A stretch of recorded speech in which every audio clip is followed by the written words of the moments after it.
Hello and welcome back to another episode of Reeltv. On our show, we report and discuss the latest movie news as well as bring you the scoop from behind the scenes in Hollywood. I'm your host, Connor Smith. And I'm also your host, Eric Dowling. And that was not on the teleprompter, so that just goes to show how many times I've had to hear that in my life. So today we're talking about summer movies, which is always exciting because there's Oscar season, and then there's like the slump of January, February movies. March, it gets a little better. And then by May, it's like action, sequel, blockbuster, sequel. And Marvel seems to have always been that movie that kicks off the summer blockbusters. Ever since Iron Man 1 came out, I do believe they've been the trendsetter for usually when the summer movie season starts. And much like all the other years, Captain America, The Winter Soldier was kind of our first taste of summer movies. And that was awesome. We talked about that earlier on the show. But Marvel has another movie coming out this summer, August 1st, Guardians of the Galaxy. I'm super pumped about it.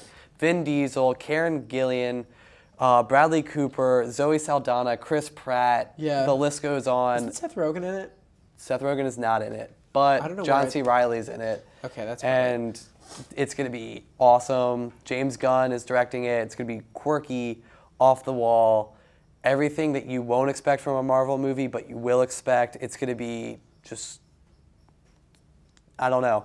It's going to be so different but so similar, and it's going to be awesome, and I'm so excited. Yeah, I'm excited for it. I think it'll be pretty good. I think my most anticipated summer movies, number one is probably Godzilla. Not going to lie. I just think everything the cast leading up to it looks like it's going to be top-notch. The effects look great. The cast is great. Is incredible. The director's great. I just think Can we just pause? The promotion has been great. But can we just pause and talk about this cast for a minute? Aaron Taylor Johnson, Bryan Cranston, Elizabeth Olsen, yes, Ken Watanabe, or like whatever his name is from Inception, the Asian guy from Inception. Matthew Broderick, Rene Russo, JK.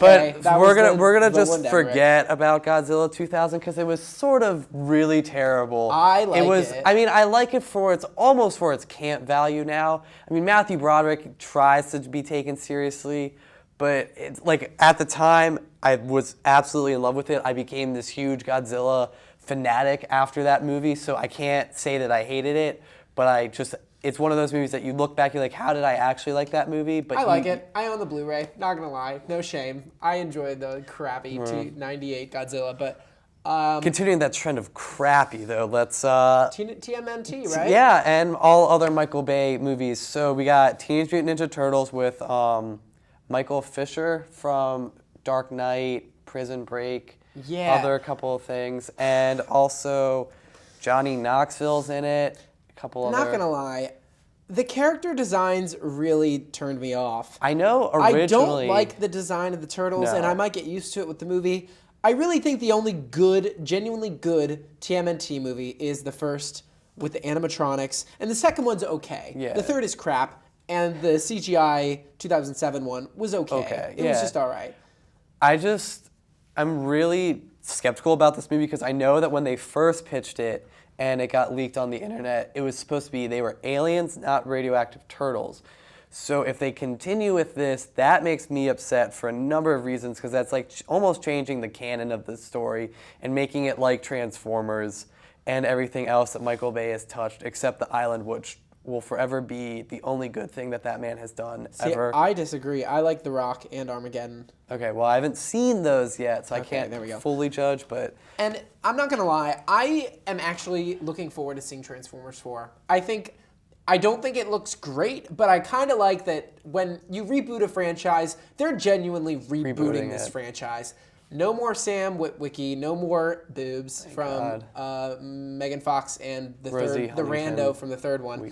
And Optimus Prime looks different, Bumblebee looks different. The whole design of the Transformers and the way that they move and transform is completely different than the original trilogy. And also, I'm a fan of Mark Wahlberg, so I will support anything that man does because he seems like one of the most genuinely nice people in Hollywood. And the fact that he's in this movie replacing Shia LaBeouf, probably one of the least liked people in Hollywood, that makes me really want to see it. Michael Bay, honestly, what have you done with Hollywood? I think everything... He's not that bad. Everyone hates on him all the time. He's not. Transformers 2 was bad. Transformers 3 was not bad. Transformers 1 was okay, but it's an indulgence in promotion. We're gonna stop talking about Michael Bay Okay, though, all I'm and gonna other say things. is that the last hour of Dark of the Moon, where it was Chicago, right? Literally destroyed. I was loving that. Yeah. I'm a big fan of buildings getting wrecked and property damage, and you know what I mean. I don't know, But random, but also comic book movies that are also coming superheroes. out. Let's briefly touch on Amazing Spider-Man all right. and X-Men. We got Um, Guardians already. So, Amazing Spider-Man 2, continuing the story from Amazing Spider-Man 1 with Andrew Garfield, Emma Stone, that whole cast. Villains are Electro crew. and Rhino and Green Green Goblin, Goblin and literally Mark Webb's like, let's add this guy and this guy and Yep, this guy and and this there's guy. also potential that Venom's in it. There's references to Vulture, Dr. Octopus. All of this is from the trailer, the first trailer that came out. The you can see trailers, this. I've stopped watching the trailers. Oh, I I have watched too. the 3-minute one with the Super Bowl, and that was the last time Yeah. I watched one of the trailers because they're giving too much away. I agree, and like I really hate the design of Green Goblin. Like I get it, they're trying to do something different than what the comic books are, but he's not the comic books. Like the Green Goblin's supposed to be this intimidating figure. I liked the Sam Raimi, The William Dafoe Willem outfit Dafoe. is so goofy, but I love it. Yeah, like, exactly. And I like, adore that movie. I love that, and like that was an awesome Green Goblin. That was my first like real foray into what Green Goblin is and everything, and I thought that was so cool. I still have a little Green Goblin action figure in my room. MJ so- and I are gonna have a hell of a time. Exactly, and like I don't know. I think Daniel DeHaan, he's a fantastic actor. Chronicle.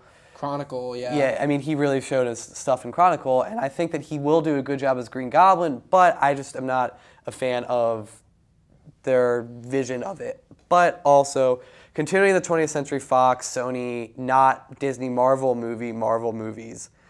X-Men Days of Futures Past. I think awesome. it looks amazing. Peter Dinklage is new to it. We have Quicksilver and Scarlet Witch, who will be in Avengers Age of Ultron, but differently.